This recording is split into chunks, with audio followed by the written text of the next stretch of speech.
Ledio Alili. Ledio, mirëmëngjes. Faleminderit që bashkove. Shëndetje. E nisim nga Juve apo me që më ke mua përballë si Juventus? Apo nisim për të thënë vetëm një ose për të shtuar vetëm diçka në lidhje me atë që the, të korrigjoj disi, sepse as Juventusi, as Napoli, që është bashkë me Milanin që janë 66 pikë, nuk e kanë blinduar vendin Champions.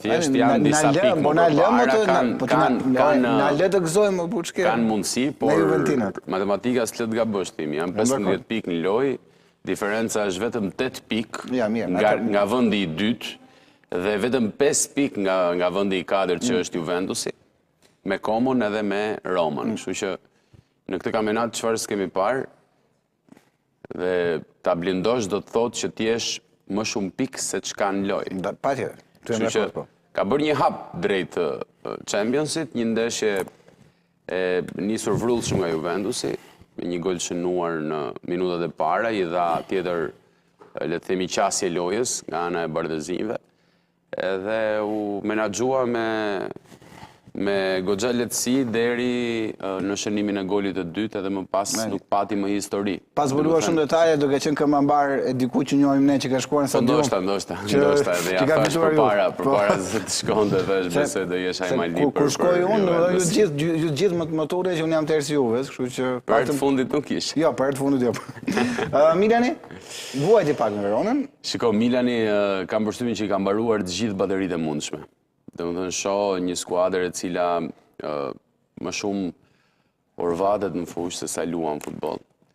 Ka një rikthim në formacionin e vjetër, nëse mund ta quajmë, po në formacionin tradicional të këtij viti, paktën 3-5-2-shi, nga ana e Allegrit, për shkak se formacioni që i besoi javës që kaloi kundër Udinezes rezultoi fatal për të, po edhe për Milanin, mësoi 3 gola brenda në Milano, ndërkohë që kësaj jave shkojnë Verona për të luajtur një ndeshje nga e cila mendoja që mund të tregonte një fytyrë tjetër si skuadër, por prap Milani mbetet një skuadër me shumë probleme dhe për të gjithë curinë deri në këtë pikë të kampionatit ose me këtë renditje që ka që ndodhet në vendin e dytë me pikë barabarta me Napolin, thjesht do të përgëzoja trajnerin Allegrin për mënyrën se si i kanë nxjerr me djers këto pikë me një skuadër e cila është thuajse me 7 apo 8 futbollistë. Pjesa tjetër janë nën mesataren e nivelit që kërkon qoftë historia, qoftë fanella, qoftë Milani. Për fajt të kujt?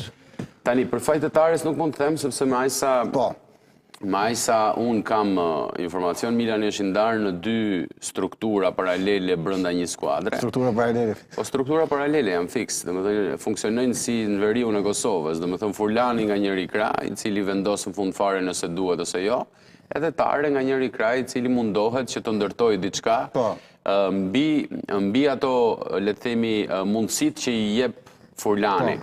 Pra, në një lloj forme, nëse po t'jap vetëm një shembull që ndoshta mund të jetë banal për momentin, nëse në 2021-shin Michael Olise, që sot vlen 100 miliona euro të Bayern Muniu, ishte i Milanit për vetëm 9 milion euro, kur Maldini drejtonte Milanin, të tilla raste ka me 10 tek Milani që gjenden lojtarë, cilët duhen vlerë ose le të themi kanë një lloj shprese për të rritur edhe kanë potencial për të qenë futbollistë së ardhmes, edhe nuk marrin miratimin e bordit, sepse Milani është pjesë e një, le të themi, fondi amerikan, i cili tek e fundit sheh vetëm bilancet. Nëse ka derdhur 10 dhe në fund ka 15 në arkën e tij, është i lumtur dhe është vit pozitiv për të, domethënë. Ndërkohë që për tifozët nuk funksionon kështu, sepse janë mësuar ndryshe, le të themi, edhe u bë një dekadë që Milani përveç një kampionati,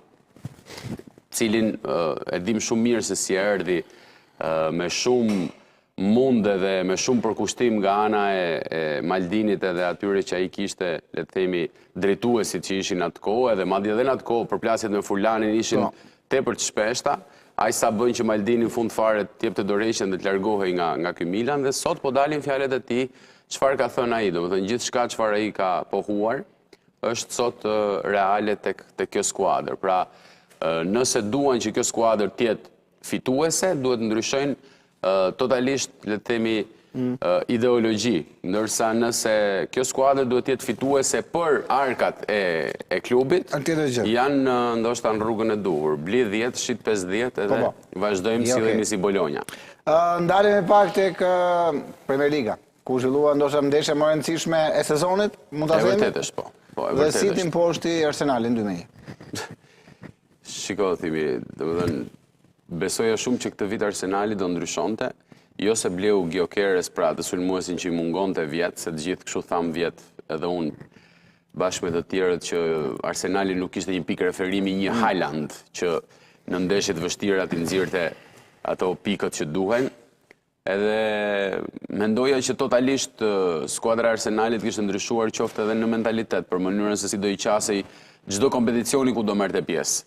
Por muajt kaluan edhe treguam që Arsenali tregoi që shkoi tek vendi apo tek sjellja, mënyra se si ata janë mësuar të paktën në 5 apo 6 vitet e fundit.